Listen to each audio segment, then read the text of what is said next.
Hello friend, जैसा कि आपको पता है आज आरआरबी एनटीपीसी सीबीटी 2 का ग्रेजुएट वालों का एग्ज़ाम था, यानी 10 जुलाई। तो तो मेरा भी था, तो उसी का आज हम रिव्यू करने वाले हैं कैसा क्या एग्ज़ाम रहा।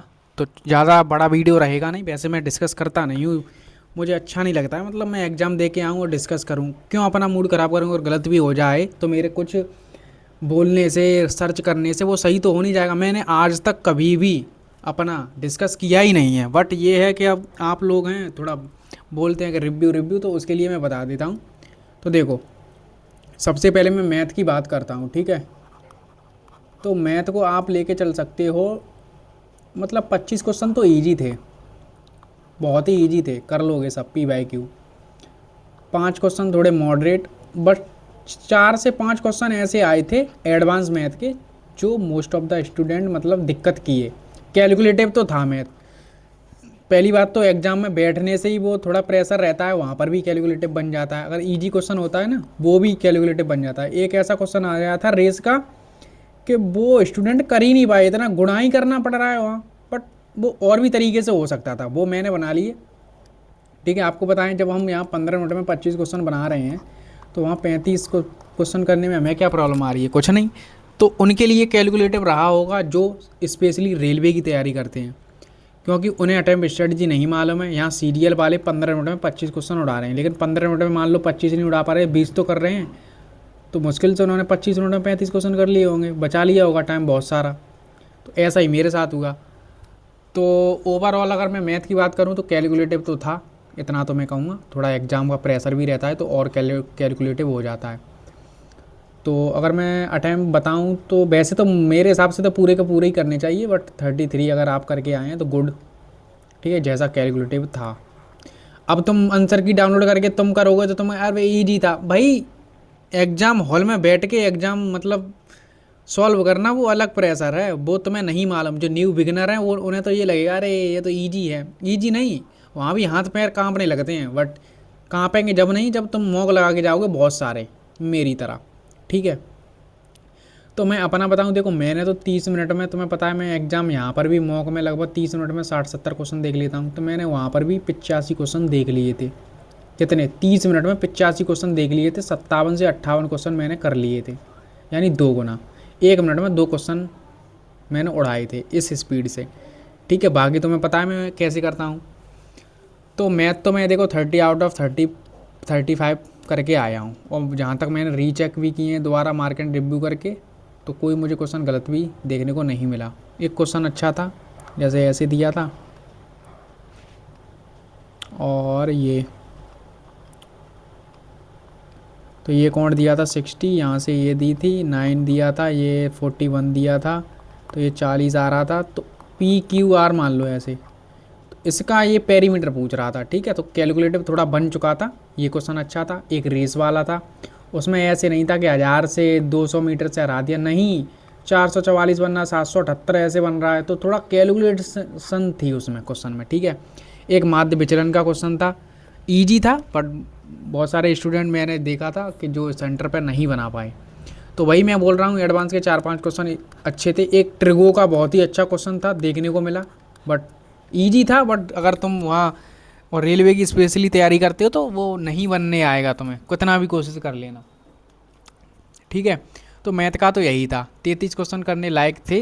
वैसे तो मैं तो बोलूँगा 35-30 पूरे ही करने लायक थे, अगर तुम्हें ये क्वेश्चन और ये वाला थोड़ा, इन दोनों को मैं छोड़ के चल रहा हूँ इसीलिए। बाकी ईजी था, सिंपल, कि कोई संख्या में किसी संख्या का 40% उसमें इतना जोड़ दो, तो वो आते नहीं हैं। तो जिनका भी अब यूजी का सीबीटी 2 है या आगे की तैयारी कर रहे हैं, तो आपको मैथ को लेकर कोई टेंशन लेनी नहीं है, सिर्फ पीवाईक्यू करना है। और जो मैंने 200 क्वेश्चन की पीडीएफ डाल रखी है ना टेलीग्राम पर, एक टॉप 100, उनका वीडियो सॉल्यूशन भी है, एडवांस और मैथ दोनों के टॉप 100 क्वेश्चन की पीडीएफ डली हुई है, चुपचाप से वो कर लो। कोई चाहे तुम्हारा रेलवे का कोई सा भी एग्जाम हो, उस पीडीएफ से बाहर नहीं आने वाला। ठीक है, ऐसी वो पीडीएफ बना ही रखी है मैंने। आई थिंक शंकु और कौन से, नहीं, शंकु और बेलन, गोला, ये क्वेश्चन तो मुझे देखने को मिले ही नहीं यार। ठीक, वैसे पूछता तो है रेलवे, बट ये क्वेश्चन नहीं मिले। मैथ में और सक्सेसिव वाला होता नहीं है, जैसे 2000 की चीज़ है, 20% का डिस्काउंट दिया, फिर 30% बढ़ा दिया, ऐसे करके आते नहीं हैं, वो वाले क्वेश्चन थे 1-2। और सिंप्लीफिकेशन थी, इजी थी, ऐसे ध्यान नहीं आ रहे बट थे। मैंने बोला ना 25 क्वेश्चन इजी थे, बाकी मॉडरेट और हार्ड। हार्ड में ये रख सकते हैं, ये रख सकते हैं, एक माध्य विचलन वाला रख सकते हैं, एक ट्रिगो वाला। तो वही 4-5 क्वेश्चन हार्ड थे, बट अगर तुमने टाइम बचा लिया तो कर लिए होंगे। ठीक है, तो ये मैथ का रहा। अब आते हैं रीजनिंग पर। रीजनिंग ईजी थी बिल्कुल, अब वो आती है, तुम्हें पता है रीजनिंग सब बना देते हैं, बट ट्रिकी थी थोड़ा। ट्रिकी कैसे? जो रैंकिंग, ऑर्डर रैंकिंग वाले, सर्कुलर और सिटिंग वाले, ऐसे क्वेश्चन लगभग 12 से 13 देखने को मिले थे, और थोड़ा अच्छे पूछे गए थे। और वो भी थे जैसे ए बी से बड़ा है लेकिन सी से छोटा है, और ये लाइन लगी है ऐसे, तो इनके बीच में कितने हैं, तो वो भी 3-4 क्वेश्चन थे, अच्छे थे। ये नहीं कि डायरेक्ट तुम्हें देखने को मिल रहा है कि डायरेक्ट बन गया, नहीं, टाइम लग रहा था और थोड़ा कन्फ्यूज़न भी हो रही थी, अरे ये कहाँ सेट करूँ, ये करूँ। तो ये भी कैलकुलेटर मतलब ईजी थी लेकिन ट्रिकी थी।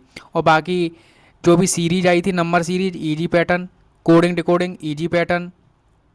और वो एक भी देखने को ना मिला जो होते हैं कि सरकार ने ये किया है कि 10% टैक्स बढ़ा दिया है तो हमें क्या करना चाहिए, या ऐसे रेलवे वाले स्टेटमेंट वाइज वाले, वो एक भी क्वेश्चन देखने को ना मिला। ठीक है, तो रीजनिंग ओवरऑल ईजी थी पूरी, तो यानी 30 आप और इतना करना था पूरा, एक भी क्वेश्चन इसमें छोड़ ही नहीं सकते। तो मैथ और रीजनिंग को दोनों को मिला के देखूँ तो 68 आपको 70 में से करने थे, बट मैं तो अपने 70 में से 70 करके आ जाऊँ, बस सिली ना हो। मैंने तो दोबारा रीचेक भी किए थे बहुत बार। ठीक है, सिली होने के चांस तो नहीं हैं। ठीक, हाँ, एक बस दिक्कत ये थी कि एक रीजनिंग के क्वेश्चन में ये कह रहा था हिंदी में कि गोला है और गोले में कोने दे रहा है, गोले में कोने कैसे हो जाएंगे भाई? तो इसका मतलब मैंने जब इंग्लिश में किया तो स्क्वायर बना था। तो यानी हो सकता है कि हिंदी वालों को नंबर मिल जाए, पता नहीं जो भी हो, लेकिन पर बता रहे थे कि गोले और इससे करने पर दोनों का आंसर सेम ही आ रहा है, तो मतलब कोई दिक्कत ही नहीं होगी। ठीक है, तो रीजनिंग ईजी थी। अब आते हैं जीएस पर। जीएस हम बात पहले सबसे पहले करेंगे करंट की। करंट सब बोल रहे थे 6 मंथ का आएगा, लेकिन वो सितंबर 2025 का पूछ रहा है। ठीक है, कोई डायरेक्ट बेस पे क्वेश्चन नहीं देखने को मिला। हाँ, एक रॉ के चीफ पूछा था, और एक 2000 अप्रैल 2026 का ऐसा कोई क्वेश्चन था। थीम ज़्यादा थी यार, थीम जैसे कोई है तो उसके बारे में डिटेल में पूछ रहा है, तो ऐसे यार कौन पढ़ता है मतलब डिटेल में। यहाँ पर तो डायरेक्ट फैक्ट याद करते हैं। और ठीक है, मतलब पढ़ाएं अगर थोड़ा बहुत भी, अगर तुम करंट की क्लास लेके गए हो, थोड़ा बहुत पढ़ाए तो कर लोगे, ऐसा था करंट। और करंट में और एक था अर्थशास्त्र में जो नोबेल पुरस्कार मिले थे वो। ठीक है, तो सीए के मतलब करंट के लगभग थे 10-12 क्वेश्चन तो होंगे, 10 तो आराम से थे, 10+, और बाकी सब थीम वाइज थे, तो मैं थोड़ा देखना था कि परमाणु ये कहाँ पर, ये ऐसा थे। अब जीएस की बात करें, जीके जीएस में थोड़ा मान के चलूँ अगर पीवाईक्यू बेस तो थी, बहुत थी, थोड़ा बहुत क्या, एक आर्टिकल 38 पूछा था। ठीक है, 75 3 पूछा था, और 243 का बी पूछा था। ठीक, एक शायद तो वित्त आयोग से ऐसा कुछ रिलेटेड था, मतलब उसमें ऑप्शन थे, मुझे ध्यान नहीं आ रहा क्लियर। और हिस्ट्री से भी थे, हिस्ट्री का भी मुझे अब ऐसे यार याद नहीं है, लास्ट टाइम मैं लिख कर लाया था, इस बार क्या हुआ टाइम ही नहीं मिला यार, कैलकुलेटिव भी थी इतनी, तो क्या करें। और एक तो 5-5 क्वेश्चन ये बढ़ जाते हैं, तो टाइम कैसे मिल जाएगा यार, 10 क्वेश्चन ही बढ़ेंगे तुम्हारे मैथ और रीजनिंग के दोनों मिलाकर, और जीएस के भी 10, तो 20 क्वेश्चन तो यही हो गए, तो कहाँ से टाइम बच जाएगा। तो यूजी में तो मैंने टाइम बचा लिया था लगभग 30 मिनट लगभग, यहाँ पर मैंने 10 मिनट बचा ली थी, लेकिन मैंने उन्हें रीचेक करने में ज़्यादा फोकस किया लिखने की बजाय। ठीक है, तो जीएस को मैं अगर कैटेगरी दूँ तो आई थिंक मेरे हिसाब से तो मॉडरेट टू हार्ड ही था जीएस। ठीक, अब बात करते हैं अपने अटैम्प्ट की। तो देखो 70, वो तो 70 हैं ही, बट मैंने जीएस में 47 मार्क किए हैं, यानी 117 मैंने अटैम्प्ट करके आया हूँ। तो मैं पता है जब भी मैं अगर निट्टो लगाता हूँ तो सब क्वेश्चनों पर निट्टो लगाता हूँ, और कुछ आ रहे थे कुछ ना आ रहे थे, मतलब निट्टो का मिक्स करके मैं इतने अटैम्प्ट करके आता हूँ। फिर मैं ये नहीं करता कि अगर मैं 2 में निट्टो लगा रहा हूँ तो मैं 2 में छोड़ दूँ, नहीं, अगर मैं लगाऊंगा तो 4 में लगाऊंगा, नहीं तो नहीं लगाऊंगा, ऐसा हाल है। क्या पता मैंने इन दोनों में निट्टो लगाई है वो गलत हो जाएं, और इनको मैं अगर निट्टो से करता दोनों सही हो जाते, तो ये माइंडसेट रहता है। और जब भी मैं रिस्क लेता हूँ, जब मुझे लगता है जीएस के मोस्ट ऑफ द क्वेश्चन सही हो रहे हैं, तो मैं रिस्क लेता हूँ। ठीक है, तो इस प्रकार से अब वो तो आंसर की बताएगी कितना स्कोर रहने वाला है, बाकी तो ठीक है जो भी है। मैथ रीजनिंग में आई थिंक सिली ना होनी चाहिए, तो फिर 70 आउट ऑफ 70 होने चाहिए यहाँ पर। बस आपको आगे क्या करना है, पी वाई क्यू बस करना है, चाहे जी एस हो कुछ भी हो, क्योंकि न्यू क्वेश्चन जी एस में आएंगे तो तुम्हें नहीं मालूम है कि न्यू क्वेश्चन कैसे आने वाले हैं, तो पी वाई क्यू तो कम से कम रट लो अपना, कि जिससे ये वो क्वेश्चन देखने को मिले तुम तुरंत कर दो। ठीक है, नया क्वेश्चन तो देखो सभी को फंसेगा, बट पी वाई क्यू अगर तुम नहीं करके जाओगे और अदर कर रहे हैं तो तुम पीछे वैसे ही हो गए। ठीक है, तो इसीलिए पी वाई क्यू पर अपना फोकस रखें जो भी स्टूडेंट देने वाले हैं एग्ज़ाम। ठीक, करंट को थोड़ा कम पढ़ें। करंट तुम्हें मालूम ही है कि कुछ भी पूछ लेता है यार, तुम चाहे कुछ कितनी भी याद करके जाना, करंट का कोई भरोसा ही नहीं है। एक अब लास्ट उसने सितंबर पूछ रखा है, वैसे वो जनवरी से मतलब सब बोल रहे थे 6 मंथ 6 मंथ, बट ठीक है जो भी है, क्या बोल सकते हैं अब हम। ओके, तो यही है 170 मैंने अटैम्प्ट किए हैं, बाकी मैंने आपको बता ही दिया। मैथ आप मान के चलो इजी टू मॉडरेट है बट कैलकुलेटिव है। ठीक है, इजी क्वेश्चन है, मतलब ये लगेगा कर लेंगे बट कैलकुलेटिव है, ये है मैथ का। रीजनिंग ट्रिकी है बट इजी है। GS hard, moderate to hard के लेवल में मैं तो रखना चाहूँगा इसको। ठीक है, तो बस ये है एग्ज़ाम रिव्यू, बाकी मैं डिस्कस करता नहीं हूँ क्वेश्चन के बारे में, क्योंकि फिर मेरा हो जाता है मूड ख़राब, अगर गलत हो गया तो मूड मेरा ही तो ख़राब होगा, तो इसलिए मैं क्यों मूड ख़राब करूँ, डायरेक्ट आंसर की वाले दिन मैं मूड अपना ख़राब करूँगा ना। अभी तो 4-5 दिन आराम से रहूँ मैं खुश।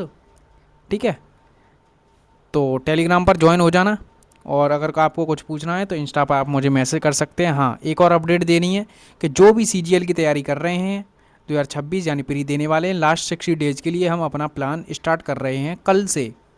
कल यानी 11 जुलाई से। 11 जुलाई को क्या होता है, जनसंख्या दिवस, यही तो होता है आई थिंक, विश्व जनसंख्या दिवस होती है ना, यही होता है। ठीक है, तो इस तारीख से हम मार्क रख लेना, चाहे मैं कितने भी मौक लगाऊं, 10 मॉक लगाऊंगा सेक्शनल, तो 10 की 10 वीडियो ना बन पाए लेकिन 3-4 की तो बनेगी। ठीक है, और रीजनिंग का तो एक सेट देंगे, बुलेट सीरीज के सब देंगे, बाकी RWA से जो मन हुआ करेगा बीच बीच में से उठा उठा के कोई सेट कर दिया करेंगे, क्योंकि रीजनिंग को भी आपको पता चलना चाहिए कि कैसे क्वेश्चन करे जाते हैं। रीजनिंग आज जो 12-13 क्वेश्चन आए थे सिटिंग और ये, वो मैंने बाद में ही किए, क्योंकि मुझे मालूम है मैं बाद में करूँगा। यहाँ पर भी छोड़ता था मॉक में, तो वहाँ पर भी छोड़े, जो तुम यहाँ पर करते हो वही एग्जाम में करना। ये नहीं कि मैं एक तरफ से सॉल्व करने में लगाऊं, तो तुम टाइम बचा ही नहीं पाओगे, कभी नहीं बचा पाओगे यार, जब तक तुम एक तरफ से मॉक को सॉल्व करोगे। भाई छोड़ना होता है क्वेश्चन को, तुम्हें पता है कि मैं कर लूँगा फिर भी छोड़ो, क्योंकि टाइम लगने वाला है। ऐसे ऐसे क्वेश्चन थे कि जैसे मान लो ये ऑर्डर रैंकिंग है, 2 मिनट लगने वाली हैं, बट आगे ऐसे क्वेश्चन दिए थे 3 कि वो 20-20 सेकंड में हो रहे हैं। तो भाई मैं 1 नंबर यहाँ लेने की बजाय 3 नंबर यहाँ मिल रहे हैं, 2 का डिफरेंस मिल रहा है ना, तो ऐसे माइंड सेट चलाओ अपना, तभी तुम 30 मिनट में 85 क्वेश्चन देख पाओगे, वरना तुम तो 1 घंटे में भी 85 क्वेश्चन ना देख पाओ। ठीक है, तुम्हारा यही रहता है कि पहले क्वेश्चन से मैं स्टार्ट करूँगा या करूँगी और एंड तक ले जाऊँगा।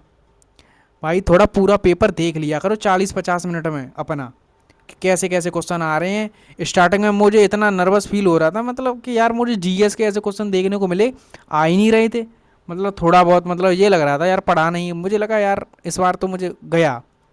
फिर जैसे जैसे मैंने मैथ रीजनिंग को किया, कॉन्फिडेंस बूस्ट हुआ, फिर बस फिर आगे जीएस पीवाईक्यू देखने को मिल गई थोड़ी बहुत, तो वो बन गए, तो ऐसे कॉन्फिडेंस बूस्ट होता है। अगर मैं पहले ही ये मान लेता यार अब तो जीएस में कुछ होने वाला नहीं है, ये नहीं है, आगे इजी क्वेश्चन डले हैं उनको देखो, यही मैं मॉक में हर बार यही बात बताता हूँ कि तुम आगे स्किप करना सीख जाओ। बस जिस दिन तुम स्किप करना सीख जाओगे उस दिन तुम एकदम क्लियर राह पर चलोगे। ठीक है, टेलीग्राम पर ज्वाइन हो जाना, आपको डेली बेसिस पर अब टारगेट मिलने वाले हैं, मैं मॉर्निंग में बता दिया करूँगा। ठीक है, धन्यवाद।